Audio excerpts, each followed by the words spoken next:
Which is he lives in Yerushalayim. Okay. So he's Rabbi Orlovsky's Haredi. All right. But modern, so he's Kiruv, so he's bringing people in. Okay. So he identifies very much with Gedolei Yisrael, the great leaders of Israel, who condemned a few years ago the books by Rabbi Natan Slifkin, who is also Haredi, but publishes books that he's modern Orthodox. No, he's Haredi, but people can Google and make up their own minds. He publishes books embracing evolutionary theory and says that the world's older than 6,000 years. It may very well be billions of years old. Which is all heretical. So many of the leaders of modern orthodoxy and centrist orthodoxy defended Rabbi Slifkin's books, and many of the Haredi Gedolei Israel, the great ones of Israel, condemned the books. Rabbi Hirsch Zvi Weinreb, until recently, was the leader of the Orthodox Union, and he defended Rabbi Slifkin. So Rabbi Orlovsky weighs in, and he calls Rabbi Weinreb, he says, this is direct quotes now, "You idiot, you moron, you katan, you cow, you idiot." And he's blasting Rabbi Weinreb for defending Rabbi Slifkin.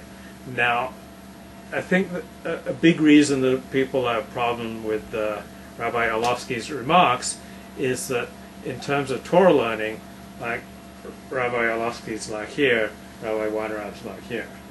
So now I'll hand it over to you for your.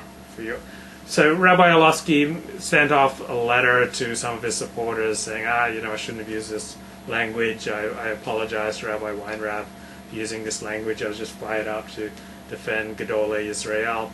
And then people have been weighing in and saying Rabbi Orlovsky is just totally inappropriate, and Wasameach and other organizations should just cut ties with him. So what do you think of this whole controversy? I'm going to take it from the top. Are you ready? Yeah. Here's my opinion. Ready?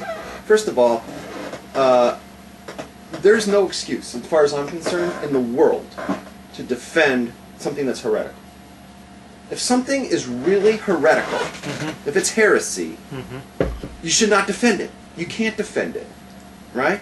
You should burn it, and you should condemn it, and you should have nothing to do with it. The Gedolei Israel, the leading rabbis of our generation, they got on board, and there was a laundry list of them who signed the ban letter that these books that this person wrote were heretical.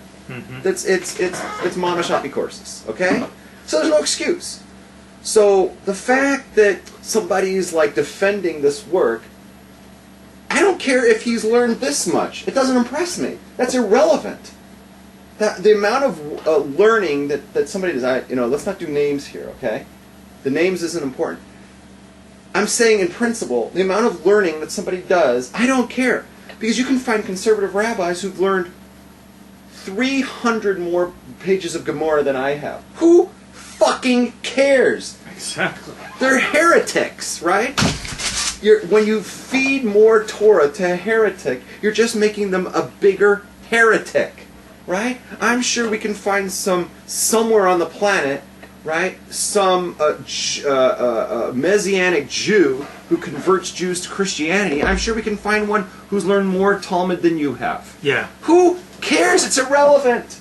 So the whole issue of this guy's learned so much more than the other, to me, is piss. It doesn't mean anything. That's not an answer. Okay, so that's irrelevant. This Rabbi Orlovsky, I don't mind using his name because I like this guy. I dig this guy. He stands up for Torah. I like guys who stand up for Torah.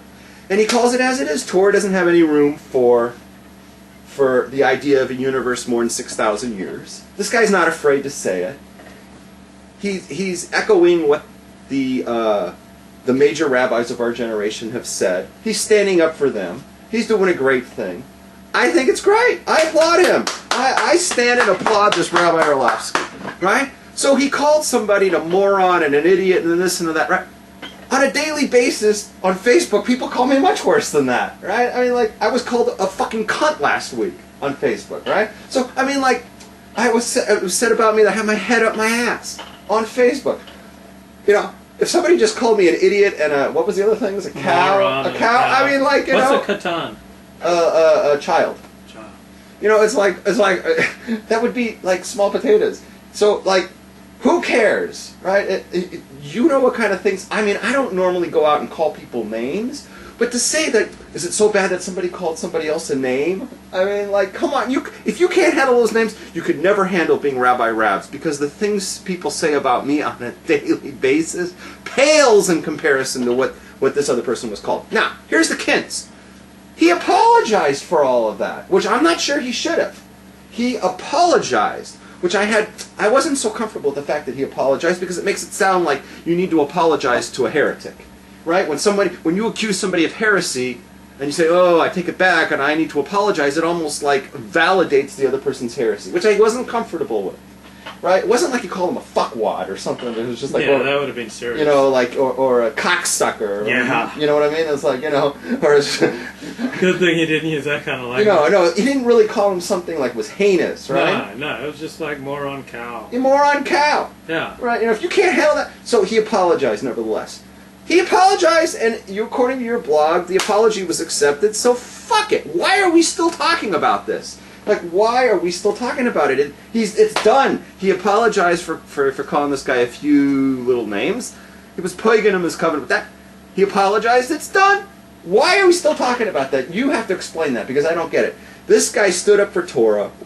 He called a spade a spade. He called out heresy. He stood up for the Gedolim, and then he blasted all the bloggers who stand up for this heresy. Right? Great. I should be doing that more. I should be calling out these people. And they said, "Oh, how can he do this a week before Rosh Hashanah?" And I'm like, you know what? There's no better time to call it out than before Rosh Hashanah.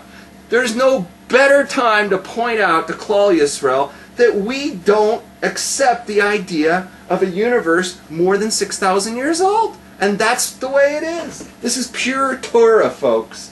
There's nothing to be ashamed of. There's no reason to apologize. We are not apologists for Torah. I don't get what the problem is here. I can tell you this. If they let him go from wherever it is, Or Sameach or wherever, I thought there was another yeshiva mentioned, but whatever. If they let him go, I'm telling you right now, I invite him to come to L.A., open up his own shul, and I will be his first congregation member. Because I want a rabbi, I want somebody around here who's going to call it out and say it is. And this is it. We don't put up with horse shit in this religion. That's it. You want to, and then, somebody said, "Oh, he compared conservative to modern orthodoxy." Remember, did you see that thing? Yeah. Did I not do that myself? Do I have to apologize for that? Is that something that has to be apologized for? He's pointing out a fact, right? That modern orthodoxy today, not all of it, God forbid, not all of it, but much of modern orthodoxy, especially the liberal parts today, are now treading on the same territory the conservative treaded on when I was a little kid. They're now bending the rules, and there's no difference between what they're doing today than what conservative was doing 40 years ago. Allowing a woman rabbi, and women are going to lead the services, and, we're not comfortable with a mechitza. And what's the difference? When I was a kid, conservative was the shuls without a mechitza. Right. Right? Right? Right. If I can go with you right now to some modern Orthodox places, not all of them, that don't have a kosher mechitza. So what's the difference? So was he out of line for saying that? I don't have a position. Well, you know what? That's my position too, and you can quote me on it. I've already said it, and I'm not going to apologize for it. Okay, it's 18 minutes past the hour. It's a gorgeous 72 degrees here in Pico Robinson. I am Luke Ford, Levi Ben Abraham, here with Rabbi Rabbs. And coming up on tonight's show, we're going to talk about how does the Torah regard female rabbis. We're going to talk about the Ten Commandments for Chabad Jews. We've got 2 Torah portions this Shabbos for Jews in the diaspora, towards the end of the book of Deuteronomy, Devarim. And it's now 7:19. Traffic on Pico Boulevard is hot and heavy. Let's go.